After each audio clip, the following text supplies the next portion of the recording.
Well, shotgun start in golf is full of mathematics. There's a lot of setup work that we have to do in order to make a tournament work. So I'm going to demonstrate to you just exactly how we do a shotgun start here. And here we go. All right, all right, all right. Gentlemen, start your engine!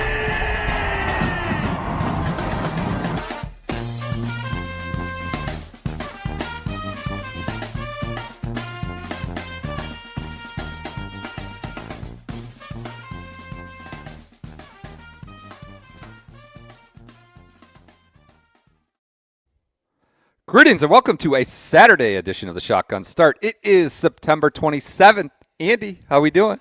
Brendan, I'm doing all right. What a day for content. You know, a lot of people have asked me, who are you rooting for this week? And I say, I'm a media member. I don't root for anybody. I'm just like the president of the PGA. You know, I don't have a personal opinion on matters. But we have plenty of personal opinions. What I tell people is I root for content. And what a day of content it was. It was fabulous. I mean, for a blowout at the minute, it's 11.5 to 4.5. Europe leads. We had a lot of amusements, chuckles, shouts. There were a few times when, PJ was upstairs or you were upstairs and we were downstairs watching. We came home to watch the last hour or two. Just shouting shouting into the, from the base. What happened now?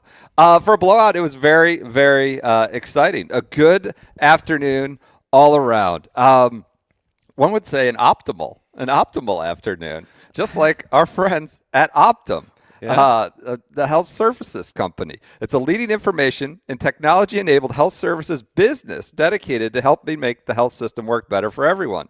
More than 210,000 people worldwide. Felt like there were that many on the grounds at times today. But 210,000 people worldwide. Optum delivers intelligent, integrated solutions that help to modernize the health system and improve overall population health. It's a part of the United Health Group, proud partner of the Players Championship, and Roy McIlroy is an Optum Health ambassador. You know, he looked pretty healthy out there today. He did look healthy. You know how he's healthy?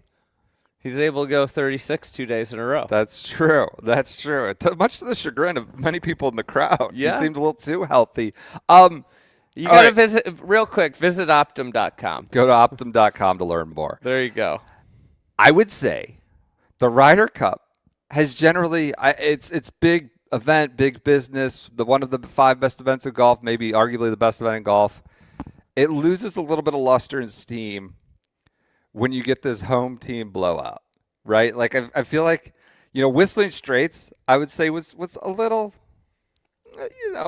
got a little flat there. That's not to suggest the play. What are you talking about? We got to watch one of the greatest Ryder Cup players of all time, fight for a half point on Sunday down the stretch.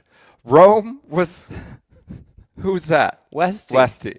Rome was, at time never really a doubt, but Zach, for content purposes, saved it many times. This is, again, not close, but the home team is kind of getting throttled in a interesting sort of very hostile environment, I would say unique, even for the Ryder Cup environment. And we have Keegan Bradley. We have confrontations with somehow Francesco Molinari. The docile Italian was involved. Finno, Ted Scott, Rory really being in the center of the Lion's Den. It was a really exciting day for a Ryder Cup that's not really close on the scoreboard. It's funny. I was taking notes all boarding, and it's like, yes, I feel like those notes are just completely irrelevant. Like I have a note here, at one point Bobby Flay, who was decked out in a full Team USA uniform. The whole scripting. Yeah, down to the whole pants scripting. and the shirt, every hat. We watched the same match. He walked the whole match, too. Oh, my God. But at one point, he was pumping up the crowd in his home uniform. Bobby Flay? I mean, that's where we're at with this thing. Bobby Flay. These are notes that are irrelevant because of what happened this afternoon. We should get to the matters at hand, or get to the clerical details. So we said it's 11.5 to 4.5. Judging potential for the envelope rule to come into play with Victor Hovland sitting out the last fourth session there this afternoon with a neck issue that's been nagging him. Envelope rule could come into play, which would give each side a half. That would put Europe at 12, and they would only need two of 12 singles matches to retain. If they don't, they need 2.5 if a victor does play. So we're almost through it. They win the morning session 3-1. They win the afternoon session 3-1. And they were fortunate. I mean, the U.S. was fortunate to get one there. Spawn kind of. They didn't lead a match for 4 hours. There was 0 red on the board until the 18th hole of J.J. Spawn's match. I'm gonna push back. Push back on what? J.J. Spawn and Xander birdied the last 5 holes to win. Totally. They won that. You know what they did? They put out a goal line defense, and finally somebody stopped the pulling guards of Rahm, Straka, and Dwayne Bach. They finally stopped the all-out run offense attack. Okay, but the fact that it took them until the 18th hole. There was 0 red on the board the entire afternoon. It was besides an early DeChambeau, I think, lead in the Rose match. It was 3.5 hours. Thank God they got one. So it's 3-1, 3-1, both sessions, 11.5 to 4.5. They stopped the wishbone. Spawn got down there. Vita Vea kind of jumped to plug the hole. Yeah, plug the hole. All right, finally. There we go. That's just like used Ted Washington, but needed somebody modern. Robert, not tractor trailer, but the other guy, Keith Trailer. Ted Washington and Keith Trailer. Last second tackles for the Bears. 1 point. Last minute red point on the board. A lot of Keegan recriminations going on early in the day. Later in the day became more about crowd hostility, and then the confrontation in the Rose, Fleetwood, Bryson, Scotty match. Where do you want to start with? I think the Keegan thing's interesting, but we probably should start with the confrontation. It yielded one of my favorite post-round interview comments of all time, with Justin Rose describing what Bryson and Gibo were doing as calculations and bits and pieces. It was very, very, very amusing. He said calculations, bits and pieces. He was very dismissive of Bryson, so to speak. It starts on the 15th green. Greg Bodine, or Gibo, as we've come to be known from Bryson DeChambeau. Lovely guy. Seems nice guy. Good guy. Genuinely, I think he's a lovely guy. Went to do the bits and pieces and the calculations.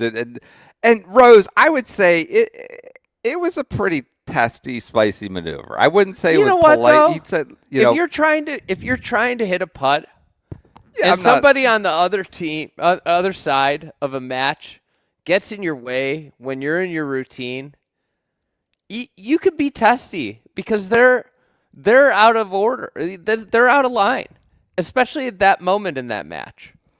Wow, they cleaned up the transcript. They took out the bits and pieces. What? They had it posted. It's no longer in there. God. Wow. PGA scrubbing the evidence. Do you think Don Rea got in there? I don't know what happened there. Maybe it's something changed. But it was a shame the match got to that point. It was actually a great match. I was waiting to putt. The boys were obviously working on their read, obviously going through a lot of their sort of whatever calculations and bits and pieces. So I waited a few seconds. I felt like it came up, and I questioned whether it's my putt, right? Or however I said it. Maybe I didn't say as politely as I could have said it in the moment. But by no means was there any disrespect or anything like that. But obviously it was taken the wrong way. Okay, that's sort of absolving yourself. You took it the wrong way. It was an aggressive point. It wasn't very, and I know he's in the moment. He's in the putting, like he's reading his putt.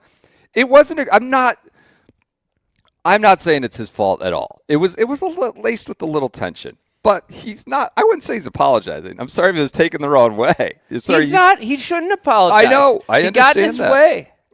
I don't think we should. Honestly, I said to the boys, if you want me to say "excuse me," and he said that, the transcript doesn't convey. Like, it was pretty sardonic. Excuse me, please. Then yeah, my bad. But it was an amazing match. Honestly, I think we got off to a great start. The quality of golf was exceptional.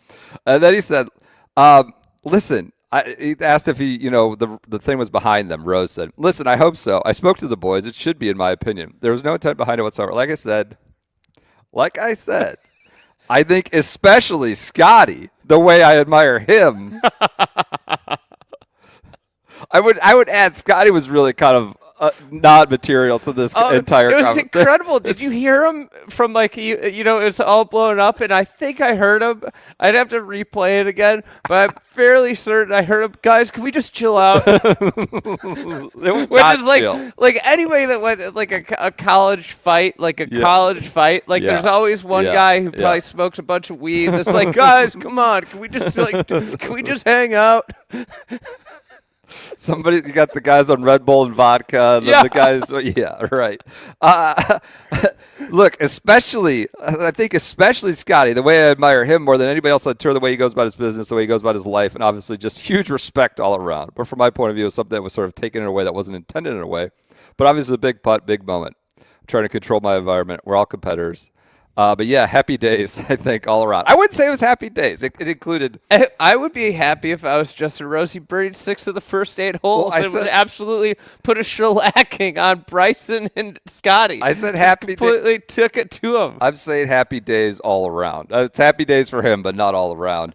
So he walks off he's going off the green after the finger. Bryson, by the way, matches him. Rose makes, and that's like he did the whole day. Insane match for Rose. They were 11 under through 16. 11 under. What did they shot 9 under? The losing match shot 9 under through. The losing team shot 9 under through 16 and didn't get to 17. And so they're walking up. Bryson really kind of reignited it. Oh yeah, He like got. he came running up there. It was like he gesticulating. decided that like somebody couldn't insult this caddy.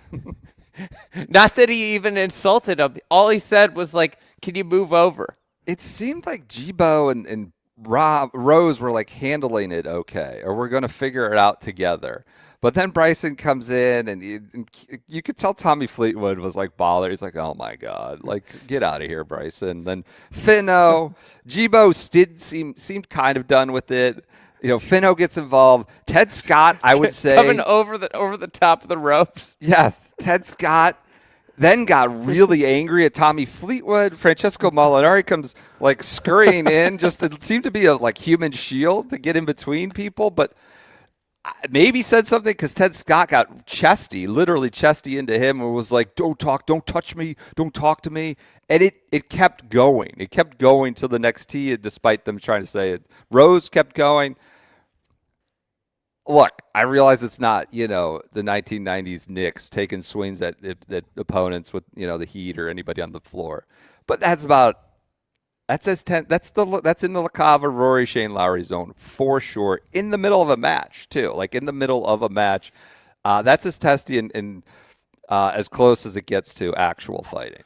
It was a classic example of I think this is, if I had to drill into the psychology of this, particularly, it seems like the person that was bent out of shape was Bryson, because then later he had he like shooed the cameraman away. Great. The best was.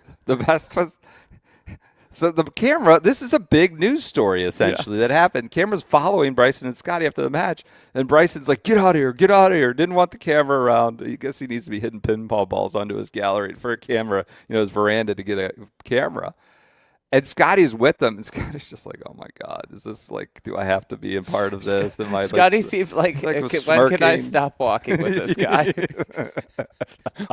when can I leave without somebody thinking that I just am done with him?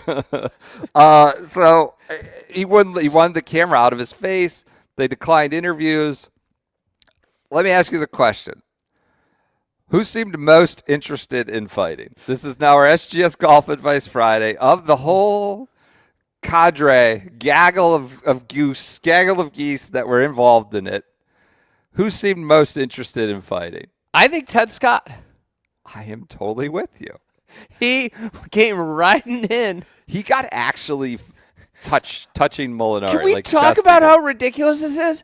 It was over somebody that was like moving into the line and disrupting the pre-shot routine.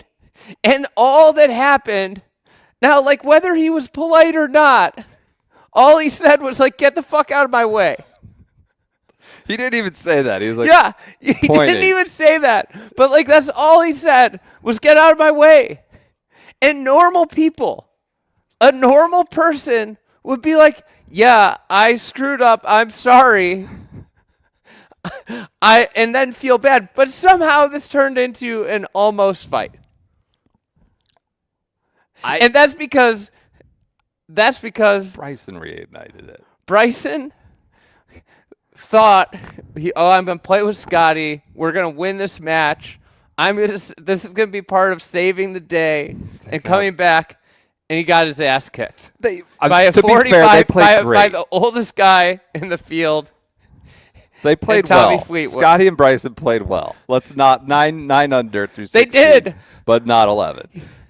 He was being a sore loser. Well, and you're charged up. He made a great putt. He made the putt, so now he's all charged up because he made his putt, and he's like, stomping off the green. He's like, oh, I'm gonna get into this again. But I agree. Ted Scott was literally the person who got quote unquote physical by getting into Molinari's chest. What a random sentence to say. Ted Scott, Francesco Molinari, Ted Scott.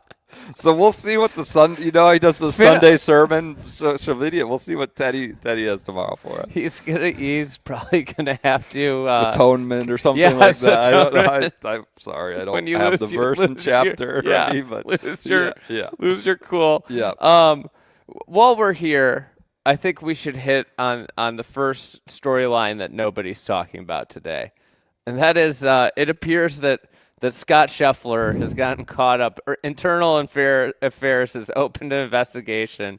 He's taken him, his badge, his gun, and his cuffs, and they've taken Sheriff Scotty off the streets. He's not been able to make any arrests this week. It's not been good for Scotty. He's qualified immunity, public civic immunity, civil service immunity might not apply. He might be going to court. They got him. He's on paid leave, maybe unpaid leave. We'll see. I would suggest maybe Justin Rose is the internal affairs officer. I would suggest maybe he got caught up with another dirty cop the first couple days, right? Helped hide evidence, or they did a drug seize. He's like, all right, I'll help you hide it. With Justin Thomas dragging him down in the one match, Russ Henley sort of getting into his own illegal activities. But this morning on 18, yep, I mean, just flubbed it. He blew it. That's the number one player in the world on the last hole, on the 18th alternate shot. You're in desperate times, and just doinked one into the bunkers. He didn't have his badge, his gun, or his cuffs. What do we got going on? What do we got going on here, PJ? You're pointing at the TV. We can't hear it. The live feed of the Euros walking around. Justin Rose is in disbelief, talking to somebody, trying to explain what happened. Rahm was talking to a state trooper. I don't know what's going on out there, but it might not be good. I thought he looked fine. Rose looks happy. He looks chuffed. I can follow up on a little bit of the Scotty. I walked with that whole match. Scotty this morning. Scotty on 18 after he hit that. I heard people claiming it might have been a shank. It was so bad. I don't know about that. But Scotty's mom ended up right behind me on 18 green, and I turn around because the Euros, the guys in the front row are going insane. So I turn around to look at them. Scotty's mom is just standing there, mouth agape, could not believe what she just saw. It was incredible. I would say that's when he got into needed to be further investigated. Right. That was. I mean, between Cantlay's awful shot there last night and then Scotty's this morning, that's two where they were. You don't just say, oh, they made more putts, that they played that they didn't step up. So yeah, under investigation. Here's a question. Love questions. The U.S.'s assistant captains, they got a lot of house cats on the assistant captains. Do you think that these house cats have infiltrated the team room? Oh, you think there's just a general sort of no dogs? No dogs. You got a lot of guys that are a little lighter in the resume than the traditional assistant captain. So I'm sorry. You can you can prepare to win, right? You can prepare to win. The European side has Dodo Molinari, who's the stats whiz, data whiz. They have the sort of even-keeled Luke Donald with already a win under his belt. Thomas Bjorn already with a win under his belt. The legend, the great man that is Jose Maria Olazabal. Like, carries more weight around here than anyone, in my opinion. He's maybe the most important player in history. He might be. About Francesco getting in the mix. I just don't know what's Gary Woodland and Kevin Kisner. What are they doing? Neither have played a Ryder Cup, let alone won or captain. You're forgetting an important person. What? If you've watched the telecast at all, yeah, you would know that Paul McGinley is also a special advisor. A special advisor. He referred to Olazabal. He had some ridiculous, amazing Olazabal quote today. But then he's in the booth and they ask him questions, and I can't answer that. NDA. Yeah, it's fair. It's like I just wonder what they're doing this week. Not that they're making the difference or would make the difference, but I'm going to parlay this Bryson Scotty pairing into maybe captain talk. Our next topic for the night. Sure. We'll do Rory when Joseph and KVV get here. Little abuse. I followed Rory's match this morning, but I think it might apply more to captain talk given who Rory was playing this morning. So let's Bryson. talk about captain talk. Bryson Scheffler. So they go 9 under. So you put the super team together. You're probably your 2 strongest players. And at the time you're down 8.5 to 3.5. 3.5. You're down 5. You need a lot of points. You can't put your 2 best players together because if they win and play great, they get 1 point. In 4-ball. In 4-ball. Not even alternate shot where you might say, If they play great, they get 1 point. And the other problem is if they lose, your 2 best players got you 0 points. Well, what happened? Well, they lost. On the just contra to this on the other side, a very clear strategy yesterday was our top four, Rory, Rob, Fleetwood, for this competition, top 4, and Ludwig at the time. Ludwig had a tough morning. Like, we're going to put with the 4, quote unquote, weakest who haven't played all on the bench. Like, that's what you're talking about. Spreading the wealth. Those weaker players get a couple birdies in a 4-ball and you're good. And guess who went out in alternate shot for the Europeans? Their 8 strongest players. Same, yeah. And then what they believe are their 8 strongest players together went out again. Now, humorously, maybe the strongest player in the afternoon outside of Justin Rose was JJ Spawn. And JJ Spawn, I believe led the field led the afternoon session in strokes gained tee to green. Yeah, Spawn he got benched the whole both mornings. He finally got his first point. Do you know where Spawn was on the qualifying list for the U.S. team? Third? Was Number it third? 2. Second. Number 2. Second. So you're the guy with second most qualifying points, who almost lost his card the year before, one of the hottest players in the world. He just is relegated to 2 appearances for the first 4 sessions. Yeah, so that's a captain's choice. Didn't seem great. Didn't seem like a good choice. Rasmus sits the whole day. Good choice. Seems like a deliberate choice. Ben Griffin sits the whole day. Maybe a good choice. That's kind of what we, I don't know. Based on how he was hitting the ball Friday night, maybe seemed like a proper choice. Cam Young finally gets in the mix. Well, he was a rookie. He couldn't go off in the first session. Not allowed. Not allowed. He needed experience, and the experience was in the God, isn't experience the most overrated term in Ryder Cup analysis? It'd be like, are they playing a different sport? Is that why you need the experience? Or is it golf? Well, captain, you can only hit it 260 yards. Doesn't matter. He's played 3 Ryder Cups. Doesn't matter. Like, there has to be some sort of larger holistic view on the matter outside of experience. But that wasn't really it for the first session.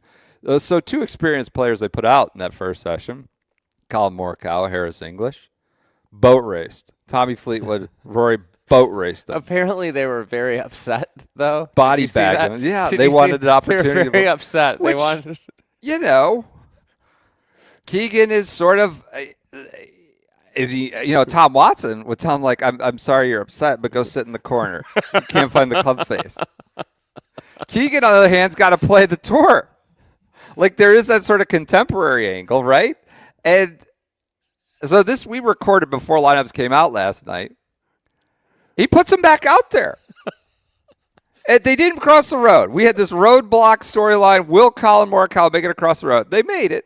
They made it thanks to 2. It was not looking like it. So Morikawa and English go out there again. That was the most disappointing thing that Rory did today. Was they let Morikawa off the hook and got him across the road. Tommy put it in semi-close on 14. If Rory makes that one, it's curtains because Harris missed before him. But like they were, this data golf thing became a talking point. 132nd combo out of 132 possible combos between the rosters. They're last. Keegan's like, we have a plan. We're sticking to the plan. We like our plan. Let's go plan. Is essentially his response about doing this. And, I watched them this morning. Colin's on the range, 7 a.m. He's like, one hand coming off the club, which, that could mean anything. One hand's been coming off the club for the last 5 months with him. Well, that's my thing.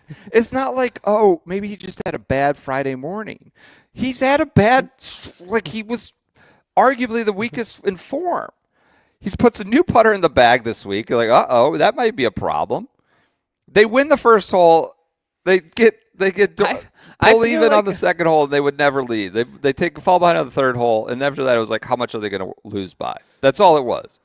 And okay, maybe you could dick around on Friday morning with stuff, but Saturday you're already in the hole. Like, you can't just sacrifice points because they pled to play again, or you think it's important to get them out. And it's one of 28 matches, but to me, it's sort of like Exhibit A of this Keegan thing going really wrong. Now, I just want to – I had a working theory that I wanted to present you. Please. And maybe Keegan isn't completely to blame, and maybe there's a traitor in the U.S. team room. Are we certain that Harris English isn't playing for the other team? Because he was a low Englishman at the U.S. Open. That's a nice little theory, a little working theory. God, he's playing for the name on his back, not for his country. I think Xander or somebody missed a putt. Somebody missed a putt late today on 17. There was Harris English spectating in the back, and he just had his head in his hands. Looked like he had a migraine, as like the U.S. was maybe going to lose the session 4-0. Felt bad for him there. Yeah, maybe there's some sabotage going on. That just look. Keegan just seems. I get Europe's playing great, and captains can don't hit the shots, but they're just getting totally outmaneuvered. Now, maybe it wouldn't have made a difference, but maybe it also probably wouldn't be 7 point or 6, whatever it is, 7 going to Sunday. Yeah, it's kind of crazy. Like, I think they've done so many questionable things, and then like, I mean, I'm not saying that like you keep making mistakes because like they rectified their mistake, but like just think about like how on Friday, they let Russell Henley tee off 1. And then this morning, Scotty teed off 1 in the same pairing. Like, this is like chuckle fuck stuff. Like, I don't understand how you screw this stuff up. Like that. Tell me you don't have a plan when that basic part of like your number one player. Like, I think like coming up with a plan, it would start around like, well, Scotty's playing with Russell Henley and an alternate shot. I think they had concepts of a plan. And this is how we're doing it because of XYZ. Henley alternate shot, Morikawa English back together, Spawn benched too much. Chef doubled up with DeChambeau when you're desperate for you have to pepper the board as opposed to just consolidating. That's like, doing the tush push when you need, 60 yards, you need a chunk play. That's essential. Let's hunker down and get our 1 yard to get our 1 point. What's that? Let's run in the damn ball. Problem is there's only 30 seconds on the clock and they're down 2 scores. Somebody in the comments, YouTube comments, is calling him Keegan Eberflus. That's just so. It's been bad. Keegan Waldron. I think Shane Waldron might have been a bigger disaster Keegan than Kitchens. Kitchens. I got something from a sports executive. Okay. May make like decisions like this type of stuff. Okay. He said the PGA of America needs to have a real coaching staff, analytics team, and an operations staff locked in for every Ryder Cup, and then just let an honorary captain wave his hat like the Queen of England. This is like USA Basketball having Kyle Lowry coach the team, and then 2 years later just giving a turn to PJ Tucker. Well, that's honestly Kyle Lowry's like a good comp for Keegan. I mean, the thing is though, there's way more advanced and like professional than it used to be. It used to be like, but it seems like all the professionals in the room were just ignored. Based on what? Some of the pairings, Henley going off first. Unsubstantiated rumor. The other side, I think, was aghast. I would say they were laughing, but aghast. Didn't see the lineups that were didn't see those coming, and was bemused. Let's use that term, bemused at the lineups run out there by the Americans. Had to be ecstatic. Ecstatic. And then we all this morning. Yeah. Or last night when the pairings came out. Wait, what? Again? Morikawa? And of course Fleetwood, it was 4 up the whole way. They gave him to anyways. And then this afternoon, I feel bad for him. It's not like, Europe is playing great. They're making all their putts, but there are things you can't control, and it's deflating when you go out there and one of your 4 matches is just a non-entity for you when you're down. It's just a problem. Who would you say has been the best American player so far? Ben Griffin, because he didn't play. No, Spawn probably, or Cam Young. Yeah. Well, I don't think it's a stretch. I don't think it's inconceivable if Hovland doesn't go tomorrow that Keegan Bradley somehow puts Cam Young in the envelope and says, well, he gets a half point. Or another half point. I think we need to wonder, is Cam Young just running up the score in a lot of low leverage situations? Easy to make a lot of putts when you're getting blown out. It's like somebody coming in off the bench to put a couple threes up. Yeah, I think it's just a lot of low leverage situations. So, what else do we have? Broadcast. We haven't been watching the broadcast. There's been a lot of chirping about the broadcast. I've watched a lot of the broadcast. Been pretty angry. I know the last 2 mornings at NBC. I've been streaming it while I'm out there. Yeah, same. And I would say that the broadcast hasn't been great. I saw Bill Simmons, sports guy who does not dip his toe very often into golf, jumped off the top rope at NBC. What'd he say? Let me pull that up here. This is good radio. But he effectively said, I didn't know that a broadcast could be this bad. Let's see here. Maybe he took it down. He did. Did he? Did he delete it? I'm sure he didn't. No way. He took a run at NBC. He did. He did take it. I don't see it anymore. He was mad. He deleted it. Wow, just like the transcript with. Do you think the PGA of America is running a scrub? They're scrubbing. They're covering up stuff. No, I don't think that's happening at all. Yeah, the broadcast has been shaky, from what we understand. I haven't watched the whole thing, but yeah, the mornings I guess have been particularly rough. Golf course. I think we're talking. Wait. The guy that came out of retirement, who's been ranching in Montana for a year. Faldo just being surprised that guys are hitting dry rough one. Well, that's all we need to know about that. Golf course, we're going to talk more about in the holistic wrap up on Sunday night when we do that.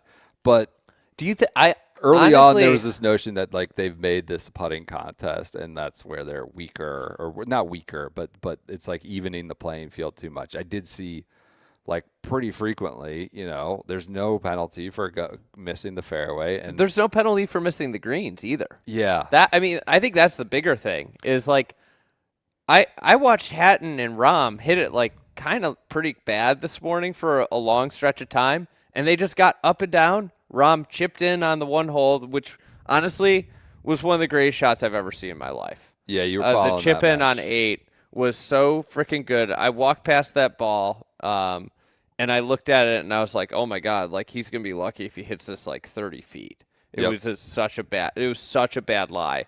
Yep. And short-sided tuck pin, and he chips it in. And if it didn't go in, it would have been like a foot away.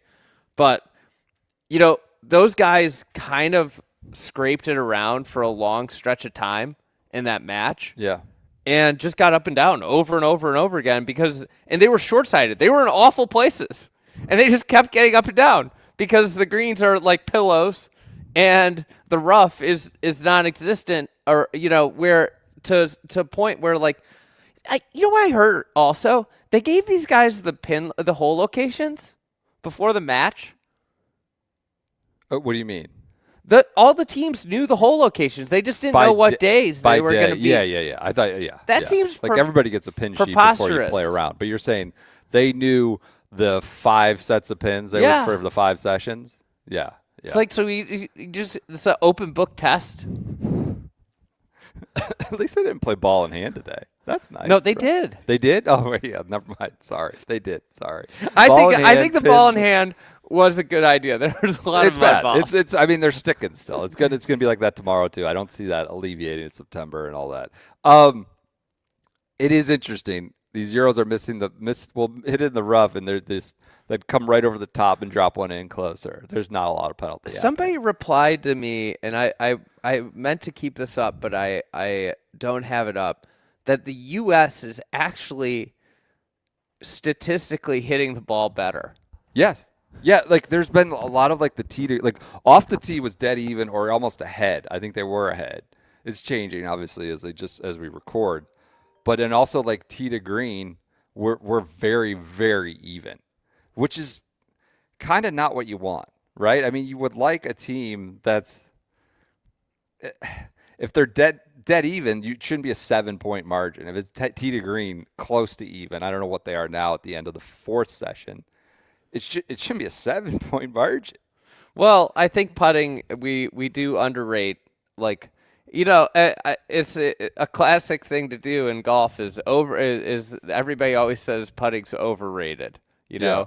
And that's been kind of the music that has been played the last 10 years in golf. Is putting doesn't really matter. Well, the Ryder Cup putting matters. I would say Tommy Fleetwood becoming like the greatest player of all time in some of these matches. Justin Rose looking like he would beat Prime Tiger today. Putting starts to matter. It starts to matter. Joseph just got here. I think Joseph needs to come and apologize for his commentary on Justin Rose. Doubting Thomas on Justin Rose. Just unbelievable. Joseph has been in here being like, Justin Rose, whatever. Justin Rose is just, the guy is a legend. It's an unbelievable Ryder performance. Well, I'm sorry. Yeah, maybe he didn't have a great, statistical season. Throw it all out when Justin Rose is playing in a Ryder Cup. I'm sorry. I've seen this our whole life. I don't know what else. He was shakier going into Rome, and he carried Bob McIntyre. He did. He was awesome to watch. What other notes you have? Any other notes? God, do you realize, like, I just like think the Justin Rose, the start of that match was like kind of insanely amazing. So U.S. team puts 6. out their 2 best players. You're Justin Rose. You didn't play in the morning. You're the oldest guy in the field, and you go out and you birdie 6 of your first 8 frickin' holes. I think Scotty and Bryson were 5 under after 5, and the match was all square. Yeah. Like, the 2 best players on the U.S. team went out and, like, were balling, and basically Justin Rose by himself was just like, nope. Got it. 1 putts for Yeah. like 6 And I mean, straight holes. Tommy Yeah. pitched it in the middle and, like, was really good in the middle, and then Justin Rose just, carried the day in. Watching Tommy versus Colin this morning, it was just like, this is the whole thing. This is like Colin, new putter in the bag, misses multiple putts, like not even close on the low side. Tommy's 25 feet right in the heart. Rory as well on 5. They come through. But otherwise, getting to the green has been not a 7-point margin at this point. Can I ask you? It's not the 4-0. It's whitewash at the end. It's not 10-6, which is what we've seen at Brookline and Medina. 12 points up for grabs tomorrow. It's 11.5 to 4.5. They need to get to 14 to retain. If the envelope is in play, it's 12 to 5. Who's your envelope nominee? Who's getting envelope? Really, not Cam Young. I think who would I envelope? I would envelope Colin Morikawa at this point. Who's going to get enveloped is Ben Griffin, because he's not a boy. He's not one of the boys. And that's the whole problem with this U.S. team. It seems like Keegan's had enough of Ben Griffin. I don't know, or just I sat him down all day. I'm not suggesting it was totally unwarranted, but yeah, that would suck. I feel bad for Ben Griffin. He had a cup of coffee on Friday afternoon, and then you never see him again. Envelope him. I mean, he's going to be who they envelope, but it should be Colin Morikawa, right? By the way, just the envelope coming into play, just adding another layer of just a shit deal for Keegan. I'm sorry. The whole thing all year with play, don't play. Shit deal for Keegan? He could have said no. I understand. Like a bad draw. I would say it's been a self-inflicted. I'm sure. I'm not saying it's all like just he was imposed upon him or he had no agency. It's kind of just a dominoes of one after another. The envelope adding more. It's this thing. All the captains like, I never want to do it. I never have to say it. Like, tell some guy, I don't believe in you. I don't trust you. It's the worst. No one wants to do it. And like now, in addition to all that's happened, maybe a historically embarrassing home loss, he's got to do like this added bit of like discomfort and ignominy with some guy, one of his guys. One guy. And one it's like, guy. Sorry, man. Like, also, I got to do this too. You know what he should do? I feel bad for him. What would be a great way to do it? What? Is to go in front of the team and pull a name out of the hat. I don't think we're that far off. Hey, do you think that's the only way he can make it not awkward with said individual? Do you think maybe that makes it awkward with all individuals? No, I think that's right. I think they should put a dartboard up with 12 names on it, and he'd put a blindfold on Keegan, and he throws it. You could get creative. This might be like content. Bryson might have a YouTube video idea to create for this. Who gets enveloped? Do you think he did pull it out of the hat with Bryson Scotty pairing in the same way Zach? No. Like, Bryson Zach was like, Scotty Brooks, you guys win majors. Get out there. That's so different because okay, it was 4-ball. Yes. It might have been a knee-jerk reaction. But it's 4-ball where they're playing their own ball. But it was like unequivocally when you're down 5, a bad decision. You cannot double up. You cannot take your 2 best players and put them in one match, knowing they might lose that match. What other storylines we got? I think the thing is, as you illuminated, like the thing here is your best players are supposed to bring the level of others up. And I think that's like really at the core of this particular Ryder Cup is that the Europeans' best players have elevated their game and brought people along with them. Whether it's Rory or Fleetwood or Rahm or, Hatton's been incredible. And like you see it where a guy that people might have been worried about, I wasn't particularly super worried about him, was Matt Fitzpatrick's played beautifully. Great. They got beat this morning, but that was a lot of Ludwig stuff going on there, But yes, Fitz has been great. And on the other side, it almost feels like the best players, like obviously some of them haven't played great, but part of the job of the captain is to identify who is playing great in the lead up. And that's what, these practices, these week long of practices are for. And I can guarantee you that JJ Spawn didn't just start flushing it this afternoon. I can guarantee you that Cameron Young looked really good this week in the lead up to this tournament and didn't just find it on Friday afternoon. And these are the things that you should be identifying if you're a captain during the week and making sure that hey, we're going to put our best player, a combination of our best players, we're going to put historically our best players with the guy mixed in the guys that are playing great golf. And that's who we're going to ride, because that's what Europe did. They're riding what they believe their 8 best players are. Look at how many guys on the European side are going to play 5 matches. Do you think they can come back? No, they cannot come back. Is there a miracle? There's no freaking way. There's no miracle of any kind. I think if they had Europe drained. I mean, Rory said he was exhausted. We're going to get to him in a second now. There's no way.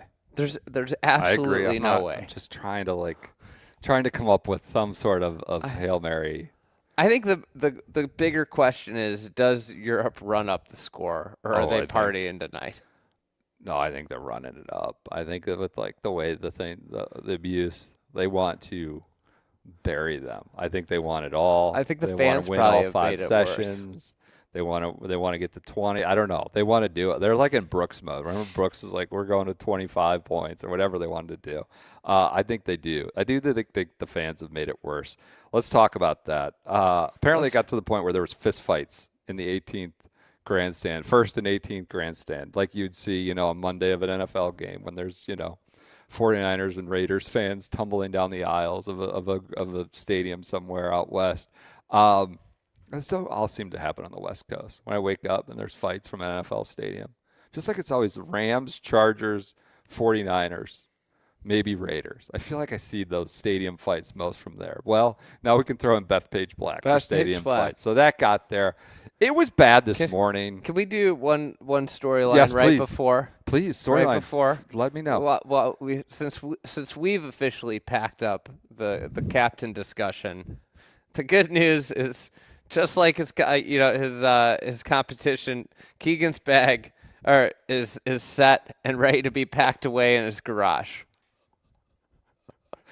Packed up, suitcase. He's all set. Team's packed up in there, maybe, and that's it. This is gonna be. I feel terrible for him. Not that he's absolved from playing any part in it, but.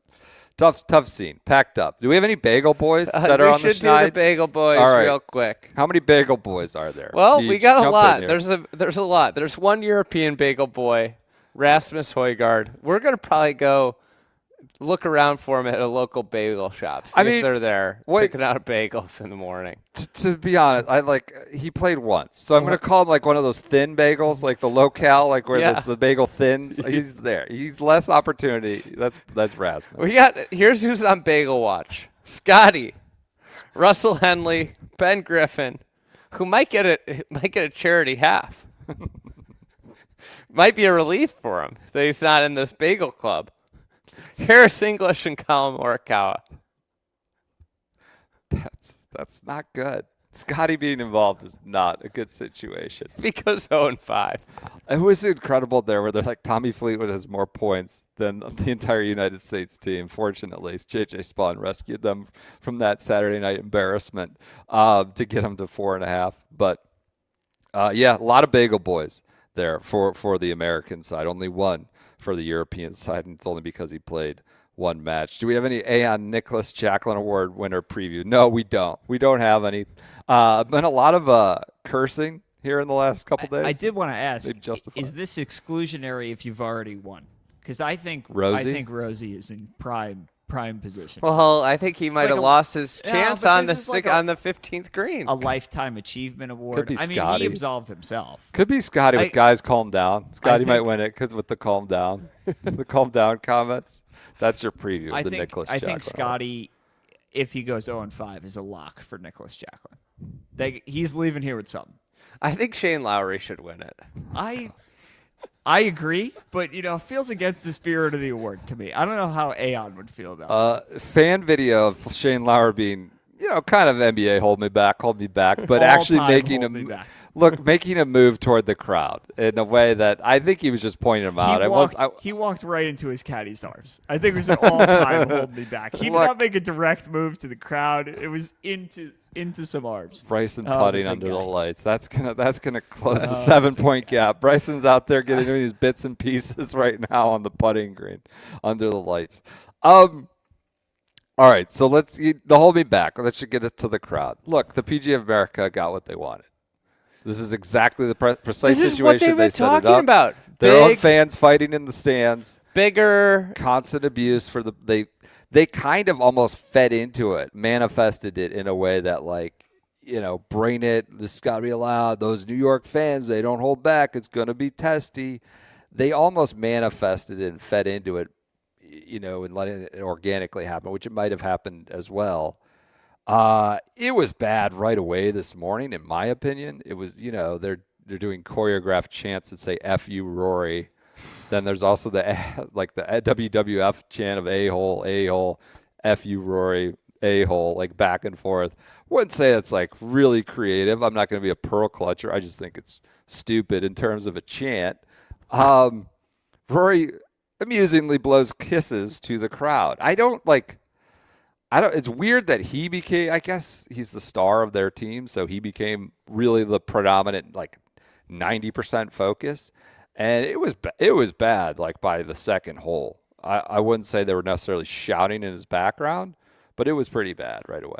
I think and to give people the idea of why it was bad on the ground is, I think as a golfer you could, if it was just constant noise, if they just constantly chanted Rory, you could get into your pre-shot routine and go through it because you're used to that. The issue would be that it was silent, and then you'd get somebody yelling something that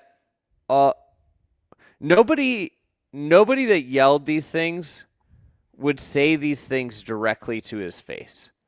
And they all came from in crowds, and it's just they were, I think across the board, in all these matches, they're just not funny.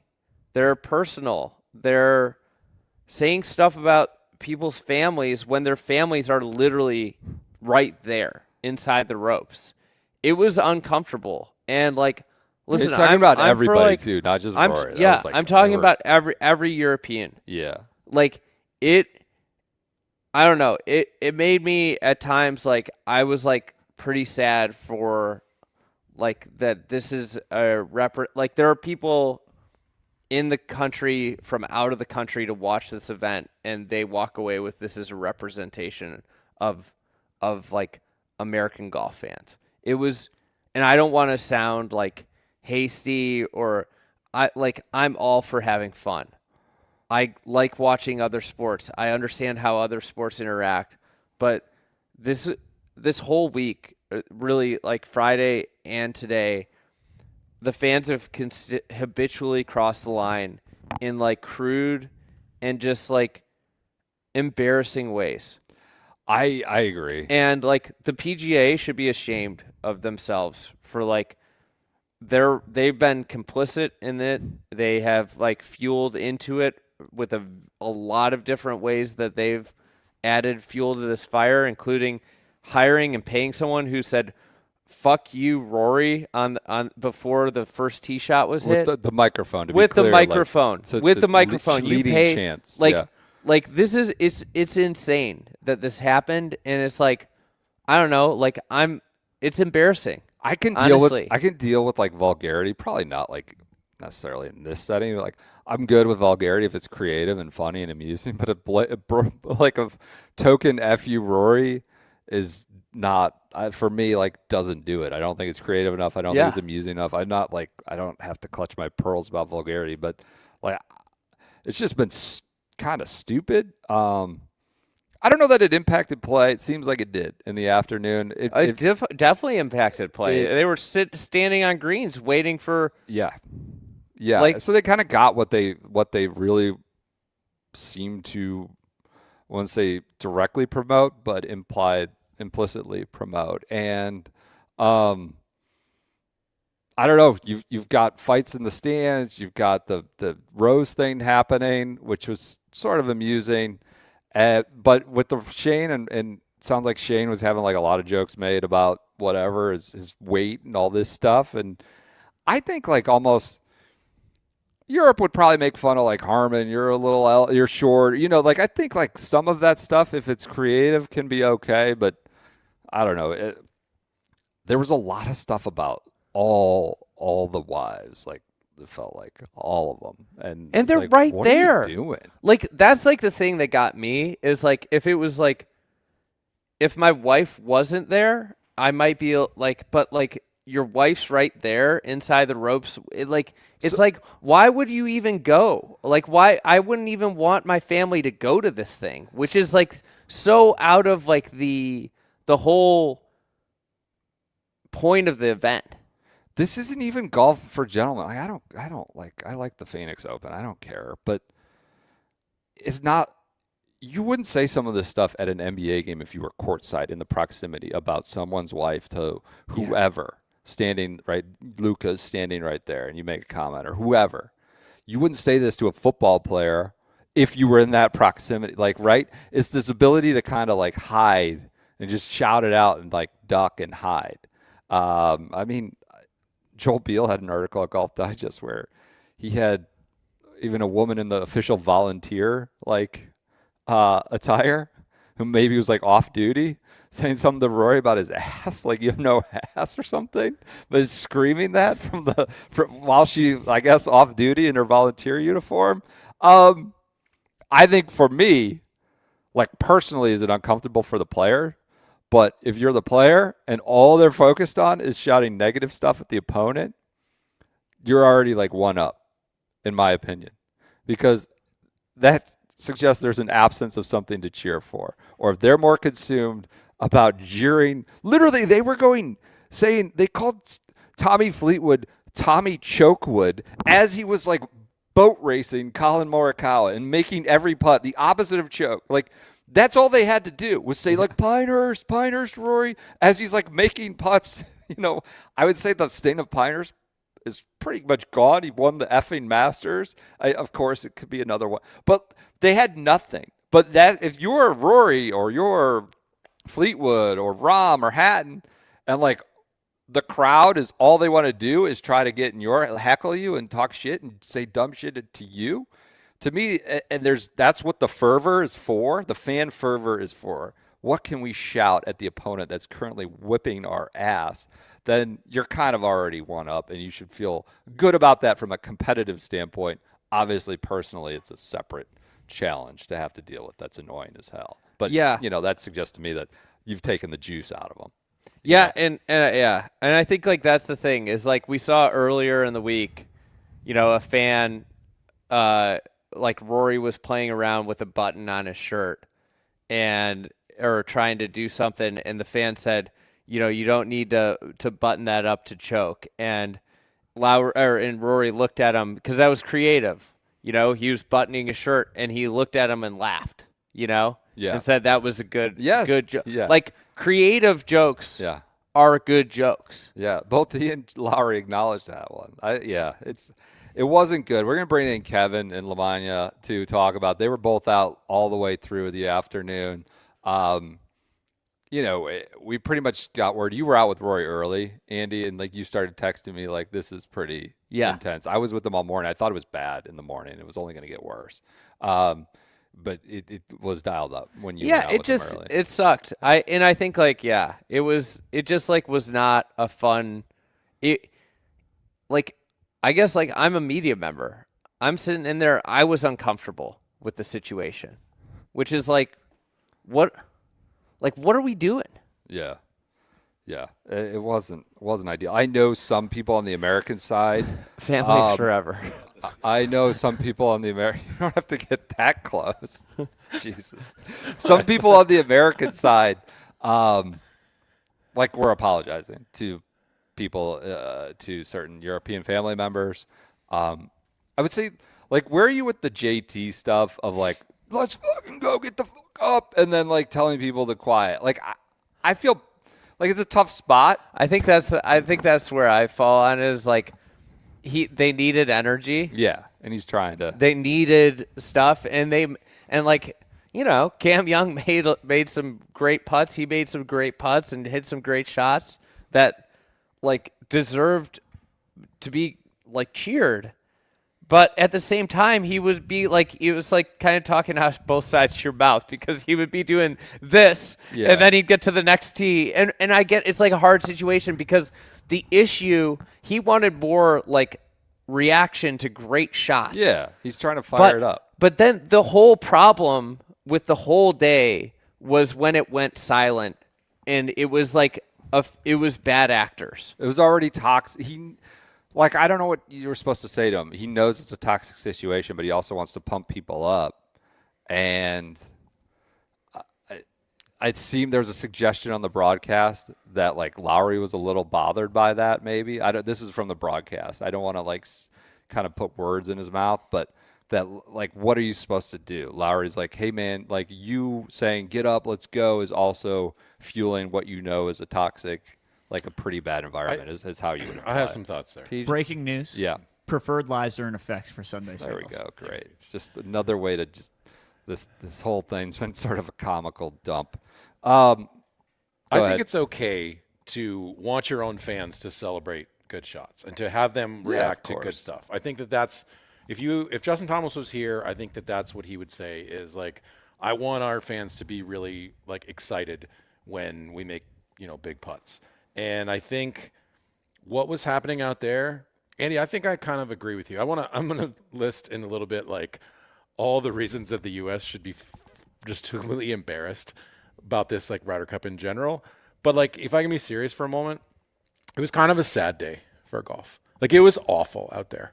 And I'm not even like being hyperbolic. The energy in the air was toxic. Yeah. It was awful. And I'll say this, like, I'm kind of like legitimately proud of Rory for holding it together and for being like stomaching that because it sucked. And after like on 18, he went like and found his wife and he and Erica like hugged for like a good 30 seconds and they were both like near tears. Like that was like an acknowledgement of like, that was awful. We had to deal with that all day. Like Erica didn't go with the whole match, but she obviously knew like what was going on with him. And I legitimately was like, this is like kind of gross. Like, this sucks that people thought this was like a cool way to sort of deal with this stuff. And it just was like for him to like deal with all that stuff and like kick the shit out of the Americans. I mean, had to be such a satisfying thing. I think it like really affected him. Too. Yeah. Oh, absolutely. He played like he was like a different player in the middle part of that round. Yeah. Which is the worst part about it too, is like it was really shitty to like hear what was being said. It was really shitty to like know that he hears this. It was really shitty to know that like it was being said about Lowry. And he hears it, and it was also like made doubly worse that their families were hearing this and their friends. Yep. And then like it was very clear when it got bad. Like to me, it started getting bad on the third tee is where it like really ramped up. Yeah. And from that point on, Rory was like pretty mediocre until the very end of the match. Yeah. He looked pretty exhausted, hugging Shane at the end there. I don't want to. He looked like he was going to have an emotional release, and that's what happened. Mm-hmm. Yeah, he looked exhausted by it. I also would just add the caveat, like this wasn't our first ever Ryder Cup. Like we have like a baseline and standards of comparison. Like we've been to home hostile Ryder Cups. Whistling Straits was its own thing with the COVID stuff. But Hazeltine wasn't great. It got a little nasty at Hazeltine, but yeah. not like this. Yeah. Like it wasn't at all like this. And I just... Because there's good Midwest people there.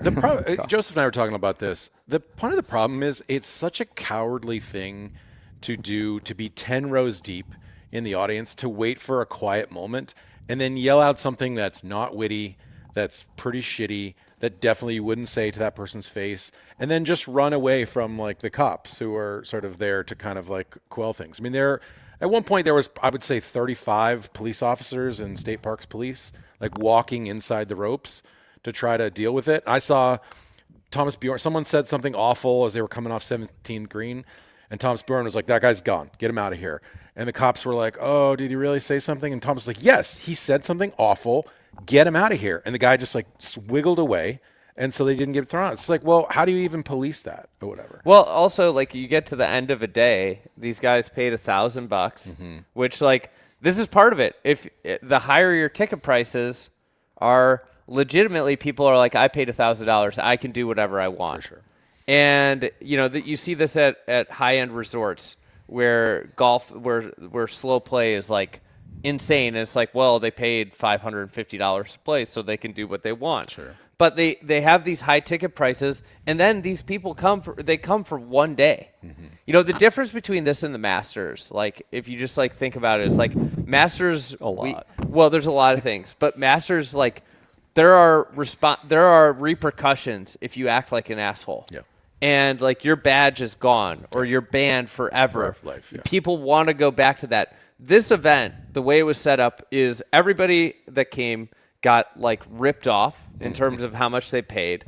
And then B, at the end of the day, I bet a lot of these people didn't care if they got kicked out. Sure. Because it's the end of the day. Yep. And I've already been there. And I'm not coming back tomorrow. Yep. That's as bad as it will get. I think Sunday singles is always a little tamer. It's more spread out. The contest is usually like it's more about golf. It's just always been that way. People aren't getting hammered on a Saturday. So I think that's that's going to be the peak of it. I think Rory on a couple occasions was like, shut the fuck up. He said that on 16, then stepped up and hit it to 3 feet and closed out the match. Again, it was more a cow in English, so it's kind of like whatever. No, I'm kidding. I'm kidding. So he did that. He kissed to the crowd at the first tee. Like, and the he kiss pointed to the at the crowd is scoreboard. like, that's fun. Yeah. That is funny. I mean, you could tell he was like trying to play a part of like, all right, I'm going to be the villain. That's fun. Like, he started the week saying, I love America and all this stuff. It's the greatest country in the world. He's just a weird, like Sergio, kind of, I guess. I get somebody like that. But it was weird, I guess, because he's the top player for the opponent in the home arena, in the away arena. Do you guys mind if we talk a little bit about the comedy of just the American like Ryder Cup effort for a moment? Like all the shit that like I was thinking about this and like, yes, like we could rip America or we could just really laugh at some of the sort of things that they thought was like an effective strategy. This is the best part about when the American gets dusted. Instead of like following stats and coming up with a coherent strategy, the captain really thought that a flyover from the president of the United States was going to inspire the team. Did he say that, right? He did say that. I think we just had a flyover. The president is here. I think it's going to inspire us to play better. And then they went out and got their asses beat in that session. All the assistant captains wearing like their Jordans makes them look like a group of like divorced dads like trying to get into the club and meet ladies. It is so embarrassing to see like Webb Simpson and all these guys out there in Jordans. It just looks like you're such a tryhard. They spent all day talking so much shit to the Europe's best player, and he still like messed up, like just fucked you up. Like how bad of an embarrassing effort is for your fans to just talk all that shit and still get beat down. It's one thing if you're like, oh, we're creating a hostile environment and it worked, and just to still lose has to be like, you were a loser. You were genuinely a loser if that was your day. they did their little dance to the POTUS, and then they got their asses beat in those sessions too. I mean, could you imagine like Justin Rose doing like a little dance for the Prime Minister or something to that effect? Yes, and then I could see him putting a top hat on and doing his tails and just then that taking is something it off. I would have on the bingo I could see him board. doing that. One of your caddies who preaches like Sunday sermons every week on Instagram tried to start a fight with Francesco Molinari of all people because another caddy happened to be wandering into his line while you were down like 10 points. Most interested in fighting. He earned that award. Also loser shit.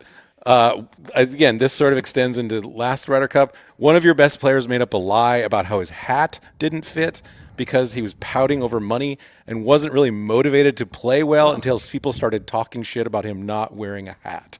Well, that brings us to one of our storylines nobody's talking about. And this is a storyline no one talks about. Is there a no-show clause in the contract? Fans are wondering if the U.S. still gets paid despite the no-show from the competition. The Patrick Cantlay Foundation is eagerly wondering what's going to happen with the no-show clause. He did do a little hat tip thing. The broadcast made a. Was he doing the? I don't know what the hat. I don't know what that was going on there.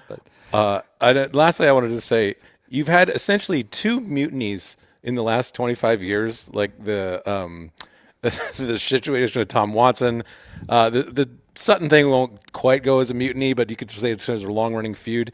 And then Jim Furyk got knifed by Patrick Reed. And Keegan still might be a worse captain than those guys. Well, what about Zach? Not worse than Zach. He's not worse. I don't know. We'll see. I think I might have more on this on Sunday night, but he's just so much worse than Luke Donald. Yes. Can we just say the spread there is like dramatic? I don't know that he's worse than preceding American. The spread here between experience and actual acumen is they put up more of a fight on the road in Italy. You're getting housed at home. I'm not going to go by the board here. They are.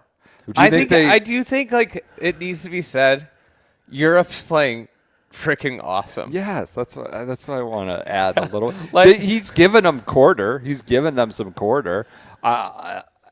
But yes, Europe is playing amazing. Do you think, you did your Hal Sutton impression a week or so ago.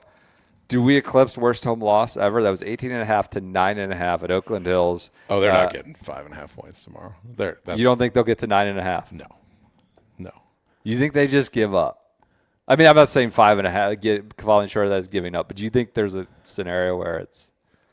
I think they're going to get like 7 points tomorrow. I think Europe's going to set the record for most points. What a disaster! What a disaster for the PGA. I think they're going to go for it too. I think they're going to go for it too. Yeah, I think they're going to make a statement. They want it all. I think it's going to be like a complete beatdown. I think the American players are completely like they've shown zero real fight, like in terms of like playing better golf. Bryson's talking about me did this, I did this, I. Like he's played okay, but he hasn't exactly been like a good teammate. Some of the stuff.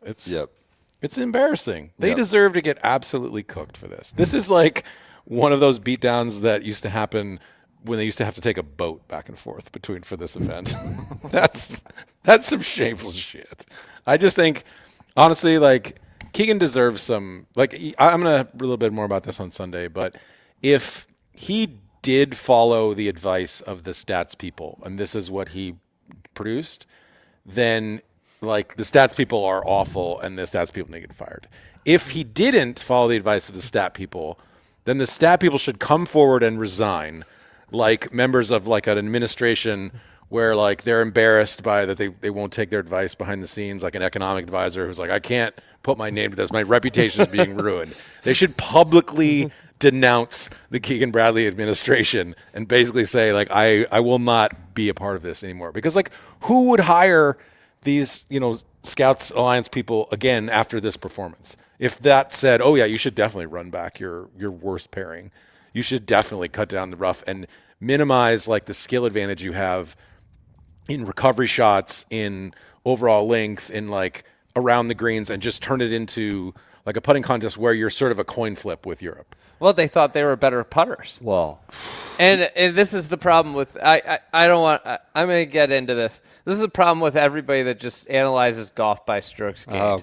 Let's go. Let's do it. Let's do it Sunday. Have we watched Sam Burns putt? Let's do it Sunday. Hey, he's the best putter in the world. Well, yeah, well, he got hot at CJ Cup. Byron Nelson. Come on. I'm more interested in who's the best putter in the world when stuff matters. Sure. And that's one of the reasons they should play match play more often, because what's so fun about this event is how high stress and how I think golf needs more moments where you lean forward in your seat. And what match play does is from the first shot, you are engaged and into the match because of the weight that every hole carries Different and every deal. shot carries. Yep. It's I got a take for you.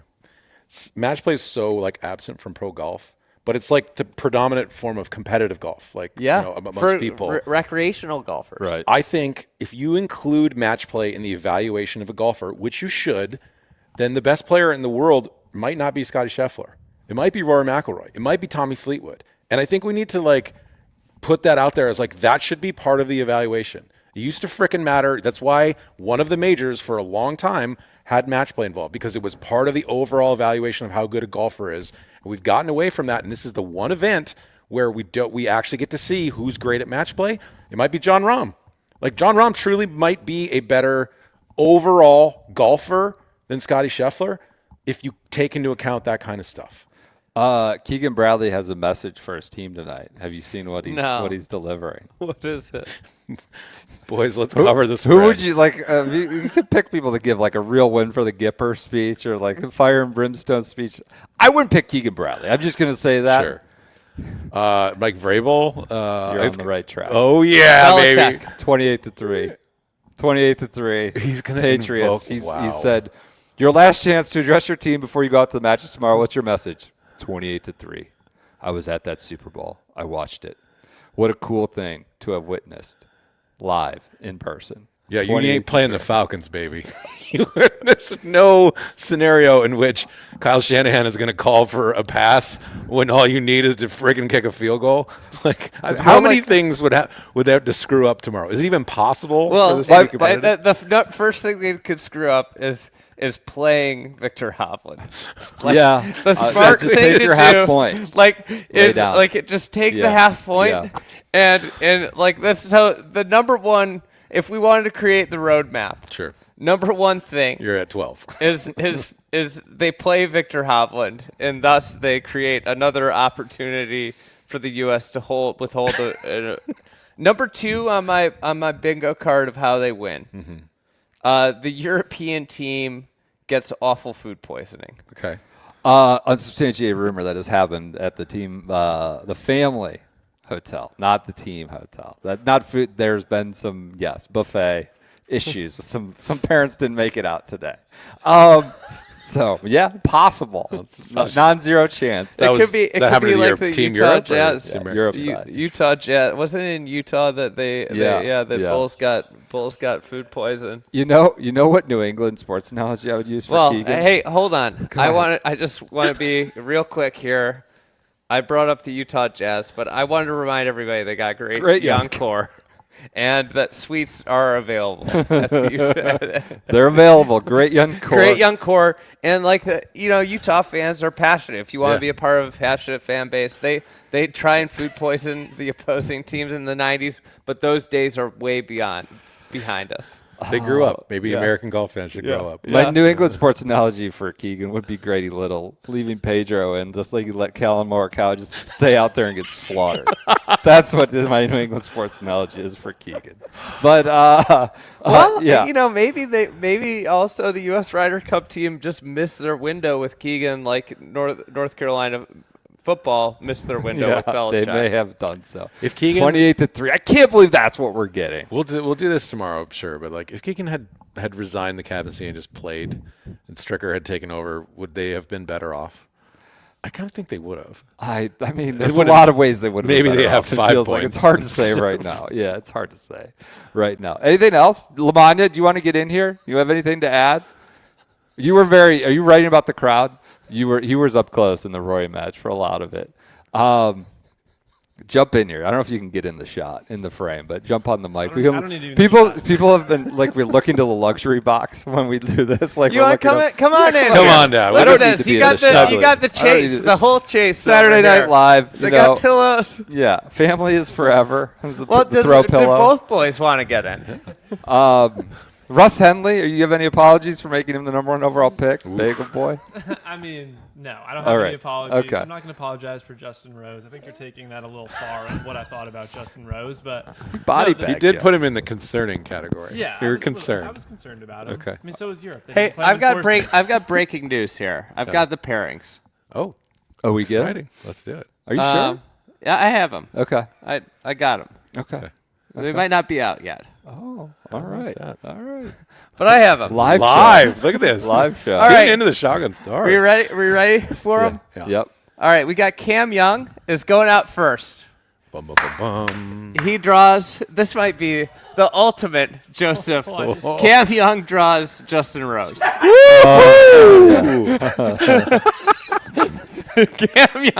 Young Cam draws the Lion. Justin That's a Rose. win. Yep. Yep. All right, number 2, Justin Thomas up against Tommy Fleetwood. The horses are out early. 12 and a half for Europe. Match, I'm gonna match keep 3, tally. Bryson DeChambeau against Fitzy. God, that would be fun if Fitzy beat him.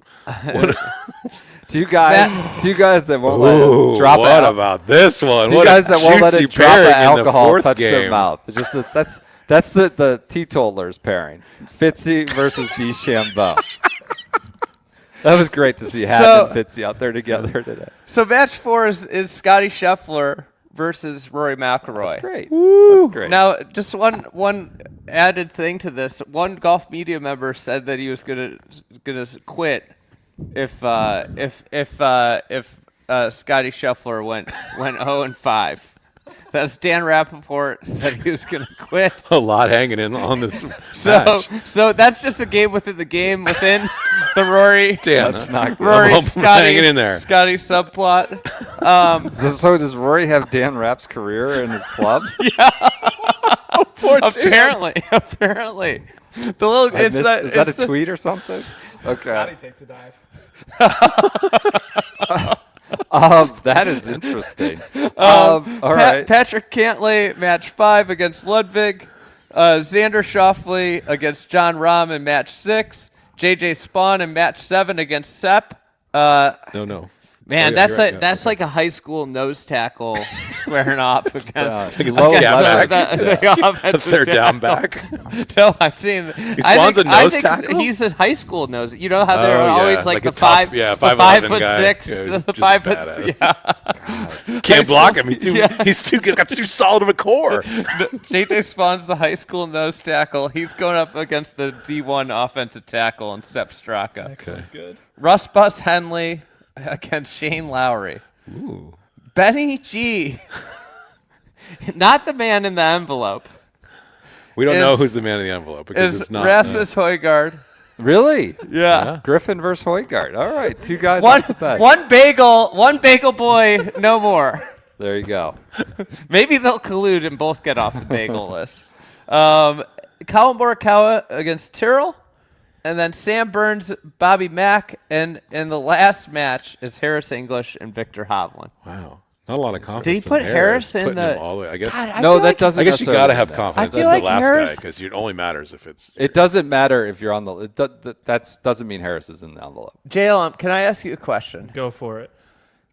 Is it okay for me to feel like Harris is maybe the one that got jammed the most this week? Jammed in what sense? He only got to go out and play with Morikawa, Who was switching putters like every match? and now you're Or was down. that just a one match, Brendan, that he switched? What's that? Was Mark He's- switching putters every match? He Like, started this the week? week. or was he just started the week with a new putter? He's Yeah, stuck yeah. with that same putter. Yes. So Harris, As far as we know. in one of the most lopsided Ryder Cups, is just put at the back of the lineup. You could say that he had no chance of being relevant this week. I think he maybe got jammed as much as anybody. And can I ask a question File back to a you career. while we're Yes. talking about the envelope? With HR. Is it the stupidest rule in golf that you get a half a point for withdrawing one of your golfers because they're hurt? I think that if Keegan was a good manager, he would have withdrawn a few players earlier. Just start withdrawing guys on the. But like the fact that Europe only needs a couple more points and can have somebody just get an automatic half, it's incredible. You should get 0. Well, there have to be points. You have to have 28. You should be able to sub in Alex Noren. He should have been able to sub in Alex Noren. It's an automatic loss. You should just get an automatic loss. Well, that's not. It's a gentleman's game. There's been a captain's agreement. We have an Aon Nicholas Jackman Award for a reason. That's the I have a worst rule in question golf. about the envelope thing. When do you have to decide to put in the envelope? I thought it was earlier. Like I thought it was like in case of. It's tonight. Okay. Yeah, it's tonight. Interesting. All right. So those are the we matches. got Sunday singles matches out on the live show. They're now out in email form. They were just released. But if you were watching live, you got a 5-minute head start. There you go. Rory versus Scotty. Rory versus Scotty. Scotty might have to go to church again on Sunday after hearing all the abuse. So what? Rory's gonna take, you know, who has the potential to get the winning point? That's a big deal for the Euros. Tommy's going to win that match against JT. I don't know why that's a big deal. It's just preposterous. They care a lot about it. I know. Though. It's stupid. Huge. Jamie Donaldson. You know why? Wagering. We're not going into who's going to win each of these matches. The U.S. is cooked. Yeah. They put – but, like, what we got out of this, here's what we got out of this. This is – and maybe this is the final nail in the captain coffin. Yeah. So right now we got who Keegan believes are his best players. Okay. And, like, you got Cam Young, who sat out, Xander, who sat out. Sure. And like then two guys JJ are Spawn, 0 for 3. who sat out 4. two sessions. Like, this is effectively what he did was he ranked his players. Yes. That's what this list is. Poor Harris. Brandel is comparing the European team's performance to Tiger Woods at the 2000 Open. It's the finest performance ever. It's been a good performance. Good stuff. All right, I think that's enough. Anybody else have any other notes? We got. What about our game? What about our game? We our got draft. Yeah, game? our draft. Oh my God. Where are we at? Did you tabulate Here, it? come on in over, Peach. That's enough. That's enough. I don't want to hear the tallies.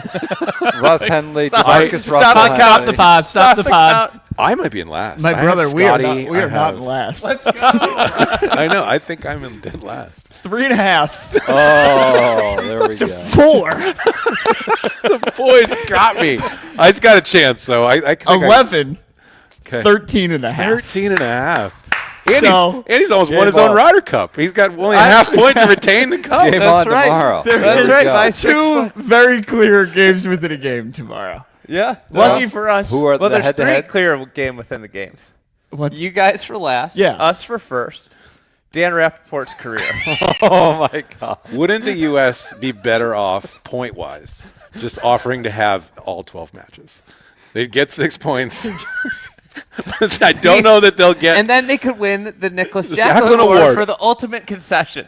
It would be what a moment it would be to just wanna compete. basically have no matches on Sunday. Everyone could go home a little early. Lamagna, was there at any point today, following this afternoon, that you thought like something serious might happen? A confrontation, somebody going in the crowd, somebody coming out of the crowd?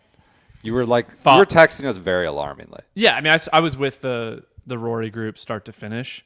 I think Andy did a very good job of painting what was concerning about it. No, I never thought it was going to escalate or be unsafe, but Andy's point that when it gets really quiet, then somebody yells something extremely offensive, and I'm not easily offended. Like, it was very offensive with their families there. It was gross. Got it. But no, it never looked like it was going to get dangerous. But you were texting early on. You're 28. This is a big thing. You're 28. Yeah. Right? Oh, years old. Yeah. Is it as 28. offensive? No kids. No kids. Interested or not interested in fighting? There were times today where I was interested in fighting. Interested in fighting and not easily offended. And not easily offended. And I wasn't even personally offended at anything that was said today, but it was just really people were groaning. It's not like the fans thought stuff was funny today. Like, people were groaning. I don't about think I some heard of a the things. funny thing. No. Was it as offensive as Arch Manning in September? This is so. He's just a kid. He's just a kid. Sorry. Joseph was Texas fan. very upset when he came home last night about a tweet that PJ put up with Arch Manning. Scotty's day one Arch Manning on Scotty's body. Does PJ have to apologize for Long Island sports I mean, fans? Syracuse can't compete in football, so they got to drag the good football Hey, schools. Let's get out of here. Can we talk about Russ Henley? Sure. What do you want to talk about? Let's get out of here. Before I was trying to end the show. Go for it. I mean, what a disaster. He played badly. The number 3 player in the world. Can we talk about Russ Henley? I mean, I don't what a think you can play him. disaster. I don't think you could. If he's on another Ryder Cup team or president, I don't think you can play him an alternate shot. I honestly, he spots his competition 30 yards, and then you put whoever you're playing, like they're hitting from 30 yards behind. I don't know why I have to answer for Russ Henley. Why do I only have to answer for the bad ones? Come on. That's why it was like so dumb of Keegan to put Scotty on the wrong holes in the first match, because you effectively take away whatever length, like you make Tommy Fleetwood hitting from the same distance as friggin' Scotty with all this stuff is fair. I think the Americans have played very poorly. So sure, you could have put somebody else instead of Russ Henley. I don't think it would have made a difference, honestly. They've stunk. Fair. Do you think Patrick Reed's celebrating tonight? I think he's like smug about this. Yes. Do you think Zach is celebrating tonight? No, I think Zach is like sad. I think Zach is like What time did Iowa football play? I think they were out early. They were out early today. Dude. Do you think Phil is celebrating tonight? No. No? I think he likes Keegan. I think he genuinely likes Keegan. And I think that he's upset about his tweet going south, that the U.S. was coming back. Did he say that? Oh, he did. He did. Like, I'm bullish on these picks for the afternoon. He's got a great track record making picks on sports. Right. All right. I think that does it. Lengthy, beefy Saturday night, but a fun Saturday nonetheless. You only get one Ryder Cup Saturday every 2 years, so worth going a little longer. And it was a unique one. Going to be a disaster. Everybody around, like, historic blowout or just a big blowout. Nobody's putting America getting it close or this being anything. We're going to watch football. A lot of people are going to watch football and not worry about this. The last thing I got to put out a request. I was unavailable during Don Reyes' appearance in the booth today. I need somebody to send me that. Heard Don had lunch with Don Old yesterday. Okay. Loves him. Loved them. Just smitten. So I got another one we can't. We'll you share tomorrow. President was on smitten the president with Don or no, Ray vice versa. Vice versa. We got another one. We have to share it till we're going to share when we're able to get out of town. I'm obviously not a fan of the president, but I would have loved it if he just started, like on Twitter, just started cooking the U.S. team. Just be like, this is an absolute embarrassment. Like, these people should be ashamed of themselves. So it still could happen tomorrow. It could happen. Yeah. All right. That does it. That's it. Finito. Good. Everybody, thank you for parting thoughts. Yeah. No. Lamont, you hold the mic here. You got bad mic etiquette. It's killing PJ. You're one of your fellow boys. You've been suggesting, like, should this pod end, and then Andy's like, what about Russell Henley? So I've got a lot of thoughts, but I don't know that. Well, give us a thought. Give us a thought. Your best take. I mean, the crowd was the story today. Like, it was truly something I'd never experienced before, and I think it's going to put a little bit of a stain on the Ryder Cup, this year's Ryder Cup. I got a text from someone in golf that I would say is, on the softer side of things. Said the Ryder Cup is broken. Like, I think it's pretty great. I think this was not a good crowd experience. It was a bad day. There's a lot of like stuff I roll my eyes at with the Ryder Cup, but I think it's still pretty good. It needs some fine tuning. But I also think Keegan's going to take too many bullets for this. He's not been good, but the Americans have played really poor golf. Yeah. Sunday night. We'll do a full post-mortem Sunday night. Keegan, everybody else. Talk to you then. Thanks so much for tuning in. We'll talk to you then.